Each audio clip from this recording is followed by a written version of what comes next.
Jimmy's back. 888-957-9570. Like it, love it, hate it. What's your thought, Roasters? What's your thoughts on this? 888-957-9570. Stephen Langford, nice guy in for Joe Shasky the Butcher. Although the Butcher Boy will join us at 8 a.m. live from the Russian River. Told him he had to come on the show. We got to get his raw reaction. I got a glimpse of it during the IG Live. Yeah. Just cutting up some garlic, barbecuing. He was in a very good mood. Very good mood. Yeah. I might get 6 words in the 8 o'clock hour.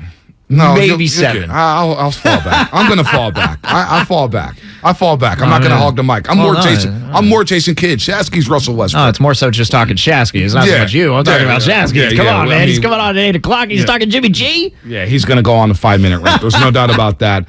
Don't forget this segment is presented by Golden State Lumber. Lumber and building materials for professional builders and contractors throughout Northern California. Visit GoldenStateLumber.com. Let's get to Anthony in San Leandro. Anthony, what's happening?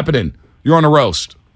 What's up? Good morning, fellas. How y'all doing? Good. So I just heard the news this morning. I was off yesterday, had some doctor's appointment with the wife or whatnot, so I was off of everything. I didn't hear about nothing until this morning on the show before you guys come on. But I don't care. And the reason I don't care is because all I want is the Niners to win. And I'm tired of hearing fans going Jimmy or Trey and blah, blah, blah, blah. Who cares? Like, at the end of the day, we just want them to win. I've always thought that Jimmy getting the surgery at the end of the season was a power play. I called before and I said that because I said that it would put the Niners in a predicament to where they had to either keep him or let him go. But it would always be a power play for Jimmy. And we see how it pans out. The only thing I will say about Jimmy is it does show that even, he took a big pay cut to stay. So it shows a lot about him and where he is. But at the end of the day, it also cornered the Niners in to where they had to keep him because they didn't want to cut him. And I never understood with the fear of him going to other teams because if he's not that good, so they say or so they think, who really gives a darn? But I also want to just say this thing. I think it really looks bad on the Niners, man. Like, I know we want to say that, like, they have their business right and they're the model organization, but I'm not sure, man, because they botch a lot of stuff. Back when the Buckner trade happened, I know we over that now, but I feel like they handled this wrong. So I really don't care. I just want the Niners to win. But well said, Anthony. Well said. So we haven't really answered this yet. But did you like the move? You like Jimmy Garoppolo staying here as a backup. We didn't really talk about that in the first segment. No, we didn't, because there's a lot to get There's a lot to get to, man. I mean, there's so many layers. Yeah, just a simple. Did you like the move? But honestly, we've kind of had this conversation since the offseason. Mm-hmm. And I remember calling Shasky, Mr. Charles Schwab. Yep.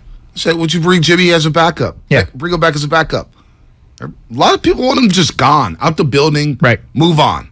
Because the talking point was, well, it's not fair to Trey Lance to look over his shoulder. It's the same thing a couple years ago when the Niners, when I was thinking, should they look into Cam Newton or a backup quarterback? And people say, well, no, it's not fair to Jimmy to look over his shoulder.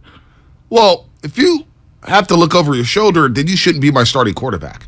I need you to be mentally strong. And that's one area I think Trey Lance is. I think he's mentally stable and strong, and he can handle this situation. Now, it's not ideal for a young quarterback like him who's 22 years old.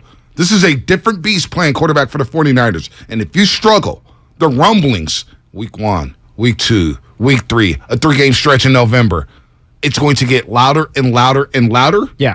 And the Jimmy chance will happen. Now, it's not about pitting Jimmy versus Trey, as Anthony said. I'm with them there. It's all about the 49ers winning games. However you win games, you win games. That's why I didn't mind Jimmy Garoppolo in 2019 and 2021. They found a way to win games. Games. That's all I care about. Throw it 8 times in a game, 40 times in a game. Did you win the ball game? Did you have more points than the other team? That's at the end of the day, that's all it's about.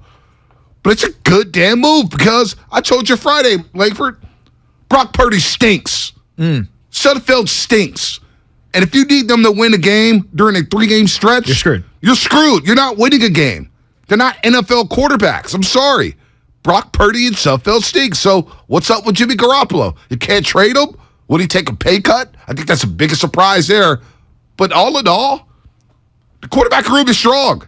Garoppolo's a damn good backup quarterback. I don't know how you could be pessimistic about this move going into this season. Like, the biggest the most pessimism I have about this move, because if anyone's heard, Right. nobody hears my opinions, but if anyone's heard Well, what they I've do. been saying They- about they this, do. if Give anyone's, yourself more credit. Hold on. Yeah. Give yourself more credit. Nice guy. You're a factor. hey man, it's hard Come from on. 5 to 6 people to Dude, wake up. people. I see the text line. People rock with you. But- stop that. I'll say this though. I was not a big fan of bringing Jimmy back to this team. Yeah. And this was during training camp. This is when Nate Sudfeld and Brock Purdy were still there, and this is when I hadn't seen them play in an actual game. Preseason games, for those backups, like, they got a lot of reps. You can tell who a quarterback is based on those preseason games, especially the backups. And what I saw from Nate Sudfeld and Brock Purdy, I'm going into it thinking, man, if one of those guys is backing you up, you sure as hell aren't winning a game. Wow. See? I saw, and I thought about that. Would you still want Jimmy back? And also, it wasn't just Trey Lance. It wasn't Trey Lance who I was thinking about in Right. terms of like the distraction. I was just thinking for the team as a whole. Right. Him just practicing on the sideline took up part of the conversation. This whole thing with the Chronicle and the Jimmy vanishing reports, that took up a lot of the conversation. I just thought during the season, you don't want any of that outside noise, and you're going to be getting that outside noise, but how can I argue and say, well, you know what, they would have been better off with Nate Sudfeld or Brock Purdy as Right. the backup in that state. Right. I can't say that. A lot of it is predicated on if Trey Lance doesn't play as well as Kyle Shanahan and the team wants him to. Right. It's big ifs, and ifs that I don't even know if Right. they could happen or not. And No I don't doubt. even know if it's fair to Yeah. base an opinion just on ifs. But it's all if Trey Lance doesn't perform. If Trey Lance gets injured, then Yep. Jimmy Garoppolo comes out there. And let's just say they do get to the NFC Championship or the Super Bowl. Let's just say that happens, because I'm seeing a lot of that yesterday. Well, now they have the insurance to Yep. bring him in case Trey Lance struggles or gets injured, Right. and now they have a chance at really making the playoffs. Well, Right. if they make the playoffs and they make the NFC Championship or the Super Bowl, are they simply going to just let him walk and test free agency? Yeah. Like, is it really This- going to be that simple? Like, you know how movies go, Bonte? Oh, yeah. Movies, No doubt. it's like you think Bullet Train. I just watched Right. Bullet Train, that movie with Brad Pitt, right? You think, all right, simple. Just grab the suitcase, get off the train. That's all it's supposed to be. But all of this stuff happens within the middle No of doubt. the movie No that doubt. makes it a little harder to just take that No briefcase doubt. off the train. Like, movies just don't simply go, well, you know what? They have a better chance of making Right. the playoffs now. And once they make the Okay. playoffs, if they do that, then they'll test free Right. agency in 2023. Is it really going to be that simple? No, The I don't NFL's think a movie, so. man. I don't think so. You're spot on with that analogy. It's not going to be that simple. It's not going to be that simple, folks. Who loves it? Who hates it? Marcus in San Francisco, we get to you on the other side. 888-957-9570. Jimmy Garoppolo is back. Did you hate it? Do you love it? Is this a good move? Is it an indictment on Trey? There's so many questions we haven't even had answered. And I don't even know if we have the answers. We're going to hear from Shanahan later today. Maybe he gives us some answers down in Santa Clara. Whatever the case is, we've got action with the 49ers. We haven't even made it to week 1 yet. It's not even week 1 yet. Langford, it's not even week 1 yet. I'm already exhausted. I thought he was going to be cut. Unbelievable. I thought he was going to be gone. Unbelievable. More coming up on the Morning Roast.